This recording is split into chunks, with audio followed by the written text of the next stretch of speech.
amigos, ¿cómo están ustedes? Bienvenidos a su programa Consigliere. Gracias al favor de sus dudas, preguntas, sugerencias. Vamos a hablar de las preguntas que nos hacen favor a raíz de lo que vamos a ver en diciembre, que es el tema de cómo hacer un presupuesto laboral. Es importante que ustedes lo consideren, pero independientemente de ello, las preguntas, cuestionamientos, sugerencias, dudas que nos han hecho el favor de enviar, pues queremos plasmarlas en estos momentos para que si se siguen incrementando y demás, pues vamos a enriquecer más nuestro evento. Por principio de cuentas, es importante considerar que debe de tener un expediente laboral. Solicitud, en su caso, confirmando las referencias que nos presente el candidato. Si lo aceptamos porque reúne el perfil que nosotros requerimos o las necesidades que tenemos o la urgencia que tenemos, pues entonces hay que celebrar inmediatamente un contrato debidamente hecho. Sugerimos nosotros que sea elaborado por una parte completamente profesional, conocedora del tema, porque si vamos a la papelería, pues nos vamos a ahorrar unos pesos de momento. Pero quizá los contratos de papelería no sean los que necesitamos, porque cada contrato de cualquier tipo debe de ser siempre, invariablemente, un traje a la medida. Entonces, considérenlo por favor. Ya tenemos nuestro contrato de trabajo. Oye, pero lo necesito para esta temporada de noviembre, diciembre, enero. Bueno, pues entonces sale su contrato por un tiempo determinado, con la consecuencia natural de describir las actividades correspondientes para que pueda llevar a cabo esa duración del periodo en el tiempo que se está manejando dentro del mismo contrato y que las dos partes estamos de acuerdo. Oye, trabajador, te voy a contratar únicamente por este periodo para efecto de que, vamos a llamarle la época decembrina, tú estás conmigo, yo te afilio el seguro social, tus prestaciones, todo tienes derecho. Pero una vez que termine, nos vemos, sin ningún problema. Esas son situaciones que se deben de manejar para que no haya ninguna situación irregular en la relación laboral. Por eso hablamos nosotros de las papelerías con todo respeto, en el sentido de que vendan contratos, formatos, machotes, porque a lo mejor el contrato que conseguí ahorita es por tiempo indeterminado. Y en lugar de haber aprovechado el periodo decembrino, las fiestas decembrinas, hago un contrato indeterminado. Si yo firmo un contrato indeterminado con algún trabajador, evidentemente que tengo una consecuencia natural. No hay periodo decembrino, no hay fiestas decembrinas, sino simple y sencillamente hay una permanencia natural de la relación laboral. Y cuando yo la quiera terminar, no voy a tener ninguna justificación desde el punto de vista duración del contrato. Si el trabajador se portó mal y por lo tanto incurre en alguna de las causales de rescisión laboral, es otro tema. Aquí estamos hablando simplemente de un simple contrato. Otra cuestión muy importante que nos manejan es qué pasa con las integraciones salariales. Hay que estarlas vigilando. Recordemos los periodos que ingresaron, cuándo debemos de modificar, independientemente de la aprobación o no del periodo vacacional adicional. Es fundamental que nosotros tengamos actualizados nuestra base de datos.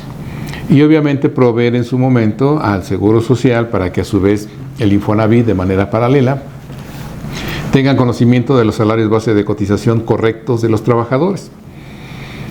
Otra pregunta que nos hacen también muy importante es, oye, fíjate que me acabo de dar cuenta que nunca actualizamos a un trabajador.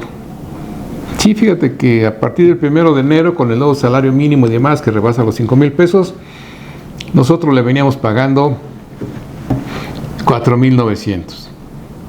Y entonces, sobre esa base, ¿qué debo de hacer? Por principio de cuentas, hay que cubrir las cuotas correspondientes, con las actualizaciones y recargos por esa omisión patronal, antes de que nos detecte la autoridad, para evitar así una sanción que es normalmente del 40%, que es el mínimo que marca la ley. Por otro lado, al actualizar esas aportaciones, también debemos de considerar el aviso de movimiento afiliatorio. ¿Para qué? Para que la autoridad a su vez descargue en favor del trabajador su nuevo salario de cotización, sus nuevas aportaciones, su nuevo fondo a la aportación de los ramos diferidos RCB, y estar cubierto en un momento determinado por una posible contingencia. Esas son las cuestiones que debemos nosotros de cubrir. ¿Qué sucede entonces? Que hay que estar vigilando todos los salarios que tengamos, nuestra base de datos debidamente alimentada, se mueve el salario mínimo, hay que ver quién lo rebasa, quién no, para poder llevar a cabo cumplimiento adecuado de obligaciones. ¿Qué más debe de tener ese expediente laboral? Dentro de ese expediente laboral debemos de tener el recibo de toda la documentación que se le haya entregado. Si tenemos plan de previsión social, si se afilió o no, o viendo los términos.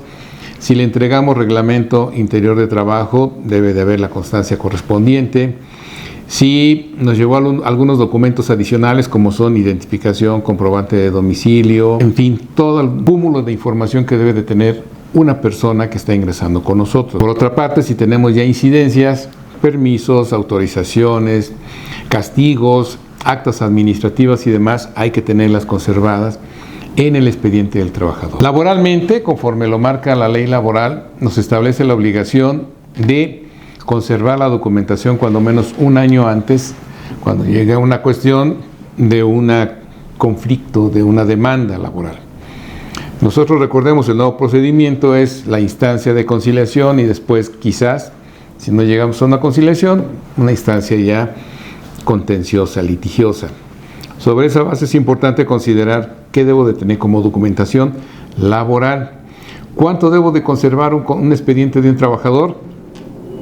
El expediente debe de estar desde que ingresó con nosotros hasta que termine la relación y un año después. ¿Por qué un año después? Porque no obstante los términos legales para poder llevar a cabo una demanda laboral, los famosos 60 días o 2 meses, debemos de considerar, insisto, los nuevos términos en función de la conciliación obligatoria que suspende el término para demandar y posteriormente la demanda correspondiente. Entonces es importante que nosotros conservemos esa información. Para efectos fiscales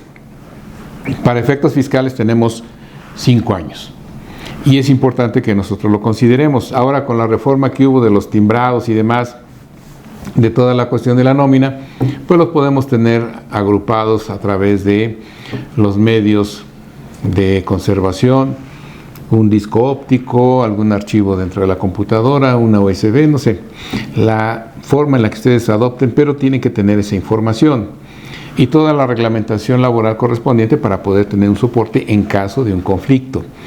En caso de alguna duda y demás, tenemos el control administrativo. Oye, ¿cuándo entró Jorge Pérez? ¿Cuántos días le tocan de vacaciones? Ah, pues creo que entró hace un año, ¿no? Entró hace 2, etcétera. Todo eso lo tenemos que tener al día. Incidencias y demás. Si hay algún riesgo de trabajo, también es importante tener las constancias para saber qué resultado hubo. Si se consideró o no se consideró, si fue en trayecto, si fue enfermedad general, qué es lo que sucedió. Sobre esa base, estamos elaborando nuestro evento del próximo diciembre y estamos nosotros al día con las preguntas, dudas, sugerencias que ustedes nos hacen favor de hacer. Como siempre, si llamamos tu atención, esa suscripción, esa campanita, esa mano con el pulgar arriba y nos vemos en la que sigue.